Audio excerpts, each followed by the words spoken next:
Victoria, my wife, said we should break up. My ex-boyfriend, Derek, lost everything and he needs me more than you do. I put the Mercedes-Benz keys, a surprise for her, into my pocket and smiled. I wish you both happiness. 4 months later, late one night, she showed up at my door in tears with a group of people. I simply closed it quietly. That Thursday night, as I drove into our driveway, the Mercedes-Benz keys in my pocket felt heavier than ever. 3 months of overtime, extra projects, and sacrificed lunch breaks had finally paid off. The promotion was real, and I wanted to give her a special surprise, a gift that proved I was working for our future together. Walking into the house, I felt something was different. Too quiet. Usually, she'd be watching Netflix or scrolling on her phone, but the living room was empty. I found her in the kitchen, her back to me, gazing out the window, lost in thought. "Hey, how was your day?" I asked, putting down my briefcase. She slowly turned around, pale, with that look in her eyes. "You know, the one that signals whatever happens next will change everything. We need to talk." My stomach tightened, but I tried to keep my voice calm. "Okay. What's wrong?" She took a deep breath and crossed her arms. "I think we should break up." The words hit me like a punch to the gut, but I didn't show it. Break up? Where did that come from? It's not working out between us anymore. I've been thinking about this for weeks. Weeks. She had been planning this while I was working overtime to surprise her. The irony was profound. "Is there someone else?" I asked directly. She hesitated for a moment, but that moment revealed everything. "It's not like that. It's just Derek. You know, his company went bankrupt. The divorce left him with nothing, and he really needs support right now. He needs me more than you do." Derek, her college ex, the one she told me was a thing of the past when we first started dating 5 years ago. Did I hear that right? I leaned against the kitchen counter. "You're leaving me to help your ex-boyfriend who has nothing. You're making it sound worse than it is. You're successful. You have your career. You don't need me. Derek is struggling, and I can't abandon him when he's at his lowest." Her audacity was shocking. I reached into my pocket and felt the Mercedes-Benz keys. These were the keys to the car I planned to surprise her with tomorrow morning. That car, with her name on the license plate, was waiting for me at the dealership.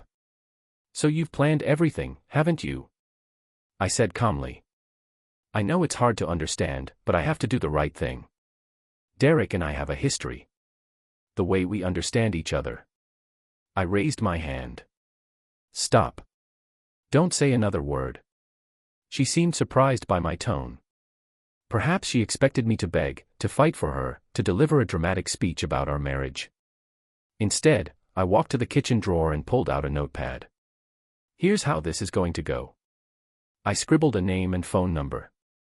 "You can contact my lawyer, Thomas Bennett, on Monday if you want to make this official. I won't stand in your way." Her mouth dropped open. "That's it? You're not even going to try to salvage anything?" I looked at her for a long time. This woman I had been married to for 3 years. This woman I had planned to surprise with a €50,000 car. This woman who told me her ex-boyfriend's needs were more important than our marriage. "You just told me another man needs you more than I do. What exactly am I supposed to salvage? I thought you'd understand. I thought you'd support me in helping someone who's going through a hard time." "Support you?" I almost laughed. "You expect me to support you for leaving me for your ex-boyfriend? It's not like that, then. What is it like? Because to me, it looks like you chose him over me, and you still want my blessing." She started to say something, but I was done talking. I picked up my keys and walked towards the door. "Where are you going?" she yelled after me. "When I come back, I expect your things to be packed. If you're serious about breaking up, then act like it. You're being so dramatic." I turned at the front door. "No, I'm being practical. You've made your decision. I'm just accepting it faster than you expected." I drove around the city for 2 hours, trying to process what had just happened. The Mercedes-Benz keys were still in my pocket, a constant reminder of how utterly I had misjudged my marriage. When I returned home, half of her clothes were gone, and there was a note on the kitchen counter saying she'd be staying with Derek for a while. I crumpled the note and tossed it into the trash. Then I called the dealership and told them I wouldn't be picking up the car after all. Some surprises are just not meant to be. The next morning, I woke up in an empty house for the first time in 3 years. No aroma of coffee, no sound of the shower, no rustling as she got ready for work. Just silence. I made myself coffee and sat at the kitchen table, looking at the lawyer's business card I'd written down the night before. Thomas Bennett, divorce attorney. A colleague had recommended him after his own complicated divorce 2 years ago. My phone vibrated with a text from her. I hope you can understand why I had to do this. Derek is really going through a tough time. I deleted the message without replying. Around noon, Margaret, my neighbor, knocked on my door. She was in her 60s, retired, and knew all the gossip on the street. I saw her leaving with suitcases yesterday, she said, cutting straight to the chase. Is everything all right? We're separating, I said simply. Margaret's eyebrows raised. Oh, that's sudden. But honestly, I'm not surprised. What do you mean? She looked around as if expecting eavesdroppers. I didn't want to say anything before, but I saw him picking her up a few times when you were at work. Different car each time, always around lunchtime. The words hit me like a sledgehammer, shattering the last shred of hope I had. 2 months. While I was working overtime to surprise her, she was secretly meeting Derek during her lunch breaks. A cold rage surged through me, stiffening my entire body. Thank you for telling me, Margaret. If you ask me, I think you're better off without her. You're a good man. You deserve someone who appreciates you. After she left, I called Thomas Bennett and scheduled a meeting for Monday morning. Then I did something I hadn't done in months. I called my friend Nathan and asked if he wanted to grab a drink. It's about time, he said. I haven't heard from you in ages. She kept you on too tight a leash. I'll explain when I see you. We met at a sports bar downtown. Nathan already had a beer when I arrived. All right. What's going on? He asked as I sat down. I gave him the condensed version of events. His expression shifted from surprise to disgust. Did I hear that right? She's leaving you to play house with her broke ex-boyfriend. That about sums it up, and she had the audacity to frame it as her doing something noble. In fact, she said he needed her more than I did. Nathan shook his head. Man, some people have a lot of nerve. What are you going to do? I've already contacted a lawyer. Meeting him on Monday. Good. Don't let her drag it out. Cut ties quickly and move on with your life. For the next 2 hours, we talked about everything except my marriage. It felt good to have a normal conversation with another adult. I realized how long it had been since I socialized without her controlling every detail. When I got home that night, there were 3 missed calls from her and 2 voicemails. I didn't listen to them. Instead, I opened a beer and ordered a pizza. When was the last time I ordered pizza without consulting her about toppings or worrying about her dietary restrictions? My phone rang again, her name on the screen. I let it ring to voicemail. The house felt different now. Somehow bigger, quieter, but not a lonely quiet. A peaceful one. I could hear the neighbor's dog barking, cars driving by on the street, the hum of the refrigerator. Normal noises I never noticed when she was around, always talking or playing videos on her phone. Sunday morning, I did something I hadn't done in years. I slept until 9, made churros with hot chocolate for breakfast, and then watched soccer without anyone complaining about the volume or asking me to change the channel. Around noon, my phone rang. An unknown number. Hello. It's about Derek Robertson. It was an older man's voice, gravelly. Who is this? Robert Miller. I used to work with Derek at the construction company before his business went belly up. His wife called me asking about him. I sat up straight. What did she want to know? She asked if he really lost everything like he said. She wanted to know if I'd seen him out and about, if he was really struggling as much as he claimed. Robert chuckled, but there was no humor in his laugh. Here's the thing. Derek hasn't lost anything. His business is doing well. In fact, he just bought a new truck last month. An expensive one. He painted her this grand picture of a comeback, convinced her to invest in his new project, promising quick returns, even hefty profits. All the pieces clicked into place. He lied to her. Seems like it. I just thought you should know. Derek's always been a smooth talker, especially with women who sympathize with him. After Robert hung up, I stood there looking at my phone. Derek had manipulated her perfectly. He had spun a tragic tale of bankruptcy and despair, knowing she would believe it, and she fell for it hook, line, and sinker. The irony was almost laughable. She left me to help someone who didn't need help, while I was the one working overtime to improve our lives. I expected to feel a sense of vindication, or to want to call her and expose her foolishness. But surprisingly, I only felt a profound sense of relief. She had made her decision.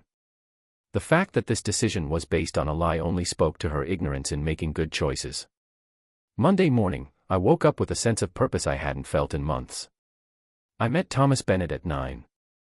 He was a pragmatic man in his 50s, the kind of lawyer who was straightforward. No emotional drama, just focused on the facts. A standard divorce case, he said after hearing my situation. No children, minimal joint assets because your finances were largely separate. Should be straightforward. As for her taking money from the joint account to lend to Derek, we'll treat that as an advance in the property division, or directly as evidence of her misappropriation of community property, which will only put her in a worse position. I signed the initial documents and walked out of his office feeling lighter than I had in weeks. Instead of going straight to work, I stopped at a coffee shop I had never been to before. The kind of place she would complain was too pretentious or too expensive. The barista was a college student named Daniel. First time? Yes. What do you recommend? That depends. Do you want to play it safe or try something new? New sounds good. He made me an elaborate drink with 3 different coffee beans. It was quite good. I sat by the window, watching passers-by, checking emails on my phone. A normal Monday morning, except I didn't have to rush home to report on my day or ask her what she wanted for dinner. Work was different too. In fact, I worked late on Tuesday because I wanted to finish a project, not because I dreaded going home. My supervisor, Sarah, noticed. You seem more focused lately, she said Wednesday afternoon. Just trying to stay productive. Well, whatever you're doing, keep it up. The Morrison client really liked your proposal yesterday. It was interesting how much clearer my mind became once I was no longer constantly distracted by relationship drama. For months, I had been juggling work stress with her emotional state when she came home. Now I just had to focus on doing my job well. Thursday evening, my phone started ringing again. It was her number. I was making dinner, so I let it ring. Then it rang again and again. Finally, I picked up. What? Don't hang up, please. I need to talk to you. Her voice sounded strained. I'm listening. Things with Derek aren't, not like I expected. I continued stirring my pasta sauce. So does that mean he's not as grateful as you thought? And some of the things he told me about his situation weren't true. I remained silent. I think I might have made a mistake. You might have. Okay, I made a huge mistake. But we can fix this, right? We can get through this. I turned off the stove and leaned against the counter. Let me ask you something. When you decided to leave, did you ever consider the hurt it would cause me? Of course I did. No, I don't think you did. I think you saw what you wanted, and you took it regardless of the cost. Now things haven't gone your way, and you want a do-over. That's not fair. Fair. I almost laughed. You leave me for another man, and you want to talk about fair. It's not like that. You know it's not like that. Then what is it like? Because I'm having a hard time seeing it any other way. She was silent for a long time. Can I come home? Can we try to work it out? No. It's that simple. It's that simple. I hung up and put my phone on silent. Then I finished dinner, opened a beer, and watched a movie I'd wanted to see for months. The kind of action movie she always said was too loud and too silly. Friday afternoon, Nathan called. How's single life treating you? Honestly, better than expected. Want to grab dinner tonight? There's a new steakhouse downtown I've been wanting to try. We met at a steakhouse that had opened a few months ago. The kind of place she would say was too expensive for a casual meal. You look good, man, Nathan said after we ordered. Relaxed. I feel relaxed. It's strange. It's not strange. You've been living on eggshells for years. Now you can just be yourself. Without her picky coffee choices, without arguments over the TV remote, I found myself truly enjoying my own time. The waiter brought our steaks. Mine was cooked perfectly, exactly as I requested. When was the last time I ordered a steak without her comments on red meat or asking the waiter 20 questions about cooking methods? So what's the plan? Nathan asked. The divorce proceedings are underway. If she doesn't contest it, it should be finalized in a couple of months. Do you think she'll contest it? I imagine she'll try, but Thomas says it's not a big deal. She abandoned the marriage. She's living with another man. It's pretty clear and concise. After dinner, we walked around downtown for a while. It was a pleasant evening, warm for October. I realized I couldn't remember the last time I just walked aimlessly. You know what's funny? I said as we got back to our cars. What? I'm still expecting to feel sad or angry about this, but mostly I just feel relieved. That says it all. I got home to 2 more voicemails from her. I deleted them without listening and went to bed early. Tomorrow was Saturday, and for the first time in months, I had no plans, no obligations, just a whole day to do what I wanted. The thought didn't make me anxious. Instead, it made me excited. 6 weeks after she left, the calls became increasingly desperate. No longer occasional late-night calls, but several times a day. I'd wake up to 3 missed calls, check my phone at lunch to find 5 more, and come home to a full voicemail box. I never answered. One evening, Margaret, my neighbor, knocked on my door again. She had that look of someone about to burst with gossip yet feigning calm. I don't mean to be the bearer of bad news, she said, but I thought you should know. I saw your wife at the supermarket yesterday. Oh. She looked terrible, like she hadn't slept, and she was arguing loudly on the phone with a man in the parking lot. So loud that other people were staring. I didn't respond, but Margaret continued anyway. My cousin Maria works at the bank downtown. She said your wife went to the bank last week trying to cash a bad check. Said it was for a loan that was supposed to be repaid to her. This caught my attention. A loan. Apparently she lent someone a large sum of money, and when she tried to deposit the repayment check, it bounced. Maria said she looked frantic about it. After Margaret left, I sat in the kitchen thinking about what she told me. Derek convinced her to lend him money. The money apparently didn't exist, just like his tragic story of bankruptcy. My phone rang again. Her number. This time I answered. Please stop calling me. Just listen to me for 5 minutes. Her voice sounded like she had been crying for hours. You have 2 minutes. Derek's gone. He left the city 3 days ago. He took the money I withdrew from our joint account and just disappeared. I remained silent. I'm in trouble. Serious trouble. I can't pay my credit card bills, and I have nowhere to live. You made your decision. I know I did, and it was the wrong decision. I admit it, but I need help. Call your parents. I did.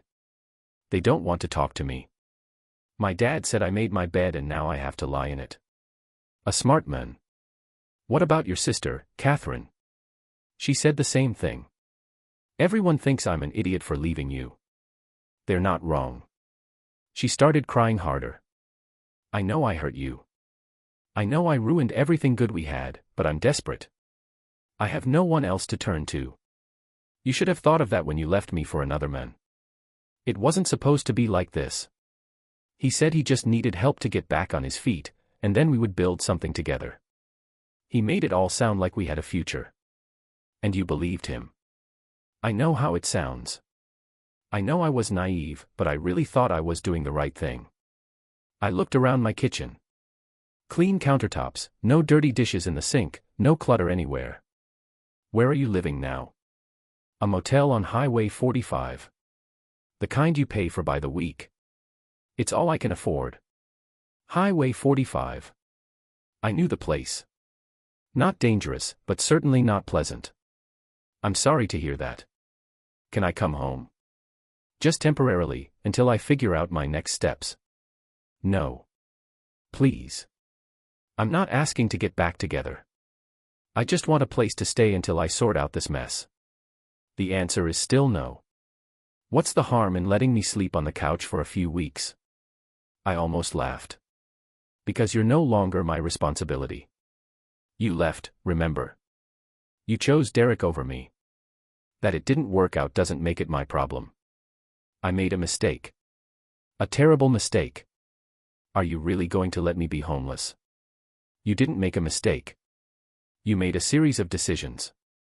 You chose to meet him behind my back. You chose to lend him money. You chose to leave me. You chose to believe him over me. Every step of this disaster was your own choice. She was silent for a long time. When she spoke again, her voice was almost a whisper. I know I don't deserve your help, but I'm still asking you. And I'm still refusing. I hung up and turned off my phone until the next morning. The next morning, I had breakfast at that coffee shop again. Daniel remembered my order. The usual. No, today I want to go simple. He made me a simpler drink. Plain coffee with a hint of vanilla. Perfect. I sat by the window again, watching people start their day. A couple walked by hand in hand, laughing about something. A businesswoman hurried past, checking her phone. A man my age jogged with his dog. Ordinary people living ordinary lives. No drama, no manipulation, no one asking them to solve problems they didn't create. My phone vibrated with a text from my lawyer. Divorce papers are ready for your review. Can you come in this afternoon?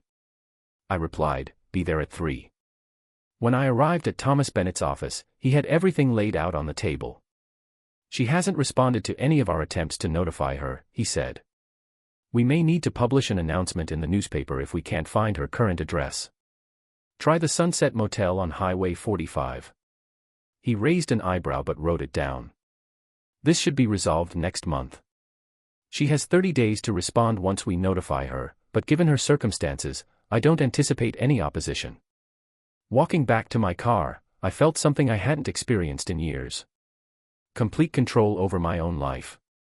No one else's problems to solve. No one else's bad decisions to deal with. No one else's emotional drama to navigate. Just me, making my own decisions, facing my own consequences. It felt fantastic. 3 months later, my life had found a rhythm I never knew I was missing. I woke up when I wanted, ate what I wanted, watched what I wanted. The house stayed clean because I was the only one living in it. My stress levels were at their lowest in years. Work was going well too. Without the constant relationship drama bothering me, I became more focused and efficient. Sarah had started giving me bigger projects, and there were rumors of another promotion for me. Meanwhile, her calls had stopped entirely. I guess she finally got the message. Then Nathan called me with news. Remember my girlfriend, Emma? She works at that restaurant on Riverside Avenue. Yes. What about it? She said your ex-wife is working there as a waitress now. Emma said she looks terrible. Working double shifts to pay the rent for a studio apartment. I was silent for a moment. Okay. Is that all? Just okay. What do you expect me to say? I don't know, man. Don't you feel sorry for her at all? Should I? She's busting her ass in a restaurant. That's what people do when they need money. They work. Nathan was silent for a while. You've become pretty cold about this. No, I've just become clearer about it. There's a difference. The truth was, I wasn't cold about it. I didn't feel anything special. Her problems were no longer my problems, and that felt natural, not cruel. A week later, my lawyer called. We finally served her the papers. She has 30 days to respond, but I don't anticipate much contention. Her living situation suggests she can't afford legal representation. How long until it's final? Assuming she doesn't object, about 6 more weeks. That weekend, I did something I had been thinking about for months. I went to the Mercedes-Benz dealership. The same salesperson who helped me before recognized me instantly. "Hello, you're back. Are you still interested in the model you looked at before?" "Actually, I want something different. Something just for me." We spent 2 hours looking at options. I test drove 3 different models and finally settled on a midnight blue C-Class sedan. Performance package, premium interior, all the features I wanted. "That's a great choice," the salesperson said as we finished the paperwork. "Your wife will love it." "This is just for me," I corrected him. "I'm divorced." He was confused for a second, then recovered. "Well, you have excellent taste. This car will serve you well." When I drove the car home that night, it felt like closing one chapter and opening a new one. The car I had originally intended to surprise her with was gone, replaced by a car that was entirely my own. Sunday afternoon, I was washing my Mercedes-Benz in the driveway when Margaret walked over. "New car, new life. It's beautiful. You deserve nice things." As she walked away, a beat-up Opel pulled into my driveway. I didn't recognize the car, but I recognized the passenger. Catherine, my ex-wife's sister, got out and walked towards me. The driver stayed in the car. "We need to talk," Catherine said. "No, we don't. She's in bad shape. I mean, really bad." I continued wiping my car. "That's unfortunate. She's working 2 jobs and barely making enough to eat. She lost 7 kilograms last month. She's family. I can't just stand by and watch her self-destruct." I put down what I was doing and looked her straight in the eye. "She's your family, not mine." "Not anymore. You used to care about her. I used to be married to her. Things change. She made a mistake. She made a decision. Now she's living with the consequences of that decision. That's life." Catherine's face hardened. "You really don't care that she's suffering?" "I care about a lot of things. The homeless people I see downtown every morning, children in foster care, people who are unfortunate through no fault of their own. Your sister doesn't fall into any of those categories. So that's it. You're just going to let her hit rock bottom." The day she hit rock bottom was the day she chose another man over her husband. Everything that's happened since then is just a natural progression of that choice. Catherine stared at me for a long time. "You've changed." "Yes, I have. I'm no longer responsible for other people's bad decisions." She didn't say another word and got back into the Opel. As they drove away, I caught a glimpse of her in the passenger seat, looking thin and defeated. But she had nothing to do with me, and I felt nothing. I turned back and continued washing my car. That night, for the first time in months, I called my parents. We talked for an hour about ordinary things. Work, the weather, their vacation plans. It felt good to have a conversation that wasn't centered on relationship drama. "You sound happy," my mother said before hanging up. "I am happy." "Good. You deserve to be happy." As I got ready for bed that night, I realized she was right. I was happy. Not because my ex-wife was suffering, but because her problems were no longer my problems. I was free from the burden of managing someone else's emotions, correcting someone else's mistakes, and dealing with someone else's emotional drama. This freedom was more valuable than any Mercedes-Benz. For months after she left my life, she tried to force her way back in. It was a stormy Tuesday night in November, and I could hear the rain beating against the windows as I read a book in the living room that I'd wanted to read for months. At 9:30, the doorbell rang. Through the peephole, I saw not only her but an entire delegation. Her mother, her sister Catherine, a woman I didn't recognize but who might have been her friend, and a man carrying a briefcase. I opened the door but didn't step aside to let them in. "Good evening," I said calmly. She looked exactly as Emma described her. 7 kilograms lighter, dark circles under her eyes, wearing a cheap raincoat that looked weathered. The woman who used to spend an hour getting ready just to go to the supermarket now looked like she had slept in her car. "Can we come in?" she asked, her voice trembling. "We need to talk." "We can talk here." The man in the suit stepped forward. "I'm Harrison Cole, attorney at law. I represent Mrs. Reynolds." "Ms." I corrected him. "We divorced last Friday." His confidence wavered for a second, then he recovered. Ms. Reynolds. We're here to discuss a possible reconciliation. I almost laughed. Reconciliation. You brought a lawyer to discuss getting back together. Her mother interjected. We know she made a mistake, and we're angry with her too. But she's our daughter, and we can't just stand by and watch her be homeless. We're begging you, for old time's sake, give her temporary shelter. Oh, and yes, she's working 2 jobs just to barely make ends meet, Catherine added. She hardly eats, hardly sleeps. She understands now. She understands what she gave up.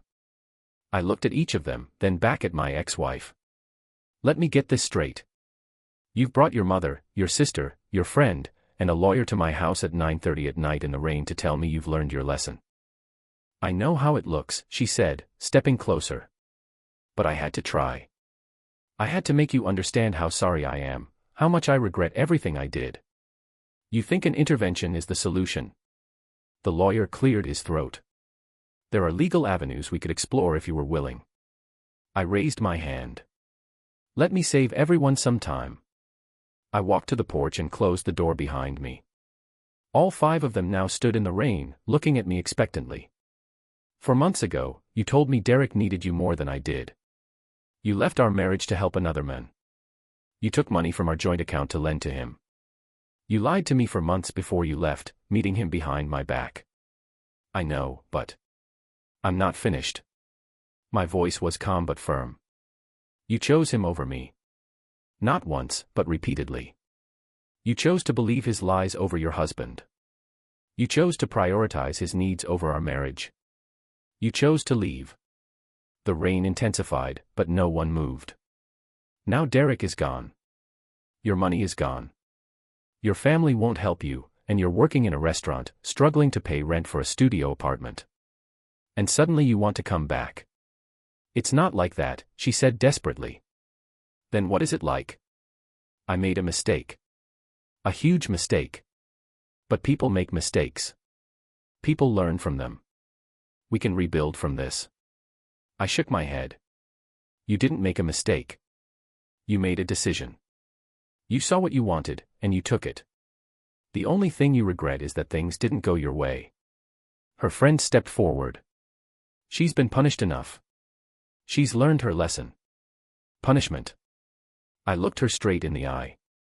You think making a living is punishment? You think facing the consequences of your decisions is punishment? She loves you, her mother said. She still loves you. No, she doesn't. She loves the comfortable life, the false sense of security that she wouldn't have to face the consequences of her mistakes. The lawyer tried again. If a financial arrangement could be reached. What? You want to pay me to take her back? I actually laughed. What's the market price for taking back a woman who left her marriage for another man? Because trust and loyalty are priceless, and she utterly destroyed them with lies and betrayal. My ex-wife started crying. Please. I know I don't deserve it, but I'm still begging you for another chance. You want another chance? I asked. Let me tell you about chances. I had a chance to surprise you with a Mercedes-Benz the night you left me. Instead, I put the keys in my pocket and watched you walk away. I had a chance to chase after you, to beg you to stay, to fight for our marriage. I didn't. I used my own keys. That midnight blue Mercedes-Benz is in my garage right now. I had a chance to answer your calls, to let you back into my life, to be your safety net when Derek disappeared. I didn't take that chance either. And you know what? Every chance I didn't take proved to be the right decision. You still bought a Mercedes-Benz, she whispered. I did. A better one. And it's all mine. The rain had soaked everyone's clothes, but I wasn't finished. Here's how this is going to go. All of you are going to get back in your car and leave. You're going to accept that this marriage is over, that I've moved on, and that showing up at my door with a team of lawyers isn't going to change anything. But where will I go? She asked. What will I do? What every adult does after making bad decisions. Figure it out for yourself. I turned to go inside, then stopped. Oh, and one more thing. Don't come here again. Don't call. Don't text. Don't send people to speak for you. We're done. You destroyed everything with your own hands, and I for one won't give you any chance to fix it. Tonight won't change that. I went back inside and locked the door. Through the window, I watched them stand in my driveway for a few minutes, presumably figuring out what to do next. Eventually, they got back in their car and drove away. I poured myself a whiskey and sat back down with my book. The rain continued to beat against the windows, but inside my house it was exceptionally quiet. My phone remained silent for the rest of the night. For the first time in 4 months, I knew deep down that this tranquility would always be mine.